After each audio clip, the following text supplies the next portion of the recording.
I think one of the most important things that you can have in any endeavor in any time, be it 2024, 2014, 2004, 1924, you got to have some drive.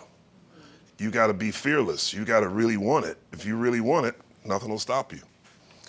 Well, as I mentioned before, I think being a leader, you need a little vision. You need some fearlessness. You got to have patience.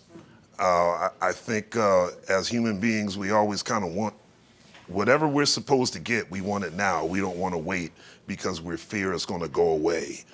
And I feel like great leaders train great leaders.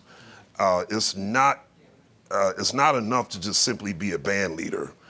I think what needs to happen is that you need to groom your band members to become band leaders. That way the cycle keeps going. You know, that's why Art Blakey was so important. That's why Betty Carter was so important. And even before that, people like Ray Charles and Lionel Hampton, you know, everybody that came out of their bands became band leaders. So you gotta have a little vision, you gotta have a little patience. And like I said, just being a human being, you gotta have a little drive and fearlessness.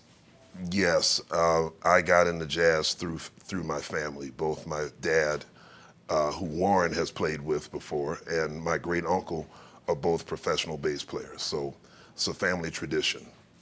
So my father and my great uncle were my two earliest mentors and heroes. And then it's the usual suspects, your Ron Carters, your Ray Browns, your Paul Chambers.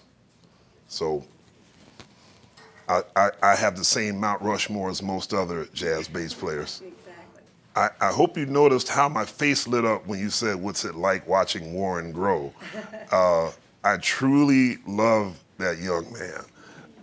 When I first met him, he came to my summer program in Aspen, Colorado, and he knocked me out. I mean, he was already well advanced and a really big heart, you know, and certain people you don't really have to worry about because you know they're going to be all right. And when I heard Warren play and that personality of his and that big heart of his, he was a no doubt about her. What am I most proud of? I don't know. I got my blood pressure down a little bit. You know, that I'm just able to stay healthy and live life. That's the thing I'm most proud of. Whatever I'm most proud of, I don't think I'll be proud of it for a while, God willing. I feel that most education initiatives tend to be similar. I think up until the late 1950s and the 1960s, education initiatives were that you got a gig with someone, you went on the road and you learned the hard way. And then jazz became a part of college curriculums, which was a wonderful thing because no one took jazz as legitimate music for a very long time. So I think I'm somewhere in the middle because while I love to see musicians learning in school throughout the various college programs and younger, like the program my wife and I have, Jazz House Kids, when these young musicians get out of school, they need a gig. So where are they going to go? You know, so I still believe in on-the-job training.